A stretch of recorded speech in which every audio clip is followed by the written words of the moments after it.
अभिशाप पार्ट 1। यह पूरी कहानी शैलेंद्र नाम के एक आदमी की है जो 28 वर्ष का था। यह एक बड़ी प्राइवेट कंपनी में काम करता था जहां पर इसकी ज़्यादा किसी से बनती नहीं थी, लेकिन हाँ, इसका एक दोस्त जरूर था उसी कंपनी में जो अपनी औकात से बड़ी बातें करता था। लेकिन कम से कम उस कंपनी में उसका कोई तो दोस्त था जिससे शैलेंद्र बात कर सके। बाकी सब लोग तो शैलेंद्र को ऐसे इग्नोर करते थे जैसे शैलेंद्र खुद एक बीमारी हो। शैलेंद्र के आगे पीछे उसे अपना कहने वाला कोई नहीं था, ना ही उसके माता पिता थे और ना ही कोई गर्लफ्रेंड और ना ही कोई भाई बहन। शैलेंद्र एक नॉर्मल सा आदमी था जिसे आप अगर देखेंगे तो इस पर आपको दया आ जाएगी।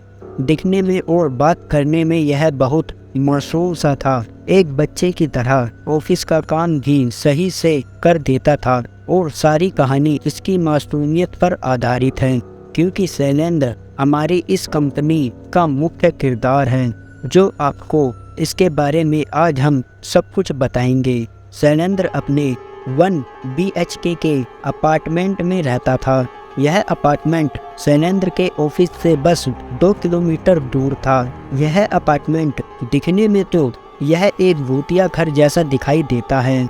ऐसा लगता है जैसे सालों से इस जगह की सफाई ना हुई हो। अपार्टमेंट के किचन में से मरे हुए चूहों की बदबू आ रही थी। सारे गंदे बर्तन यहाँ वहाँ पड़े थे, मानो जैसे एक भूतिया घर की एक भूतिया रसोई थी।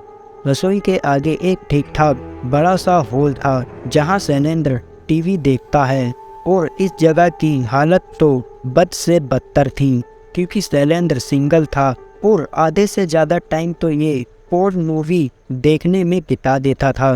बस चारों तरफ इसके रूम में टिश्यू पेपर बिखरे पड़े रहते थे। 10 दिन का पुराना पिज्ज़ा टुकड़ा भी यहीं पर पड़ा था। अगर कोई साफ सफाई पसंद करने वाला इंसान इसके घर में आ जाए तो वह 1 मिनट भी नहीं रुक पाएगा।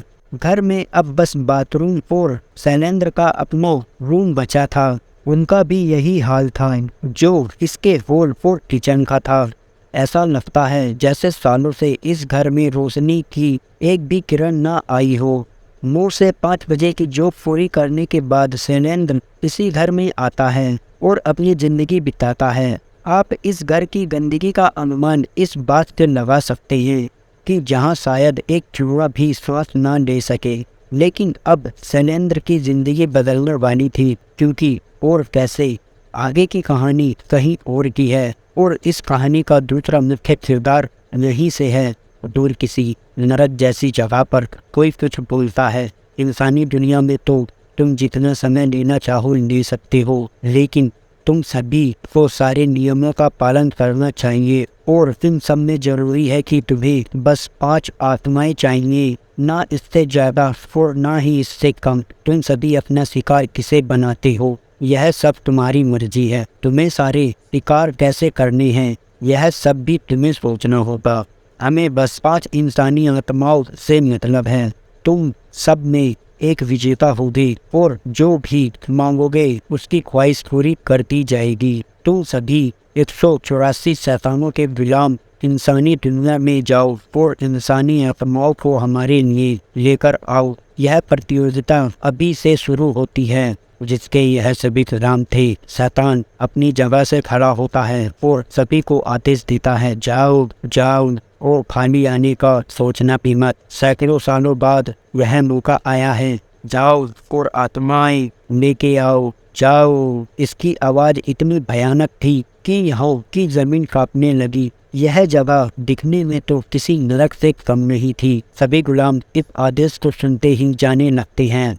दूसरी तरफ शैलेंद्र आने वाली अनहोनी से अनजान अपनी ज़िंदगी जी रहा है। वैसे तो शैलेंद्र की ज़िंदगी में खुशी का नामो निशान नहीं था, लेकिन इसका घर किसी भूतिया मूवी सेट जैसा ही था जहां चारों तरफ धूल जमी पड़ी थी। जैसे मोमेंट सालों से इस घर में रोशनी का कोई भी कण न आया हो। ऐसे तो इसकी सुबह 7 बजे होती है क्योंकि इसे ऑफिस जाना होता है। अगर ऑफिस ना जाना हो तो यह बस सोता ही रहे। ऑफिस से जैसे तैसे ये 9 से 5 का समय निकालता है। यहाँ सारा काम अच्छा करने के बाद भी इसे हर कोई कुछ न कुछ सुनाता रहता है और ये कभी किसी को पलट कर जवाब भी नहीं देता, बस पीठ पीछे कुछ न कुछ बोल दिया करता है। वैसे तो 5 बजे ऑफिस से जाने का समय होता है, लेकिन कभी कभी ऑफिस के इसके साथी अपना काम इसे देकर चले जाते हैं, जिससे यह लेट हो जाता है। दूसरे दिन इसके साथ यही होता है, पर ऑफिस में इसकी एक क्रश है जिसे ये मन ही मन लाइक करता है, बस बोल नहीं पाता। लेकिन जिसे ये लाइक करता है वो पूरे ऑफिस में बदनाम है। ऑफिस वाले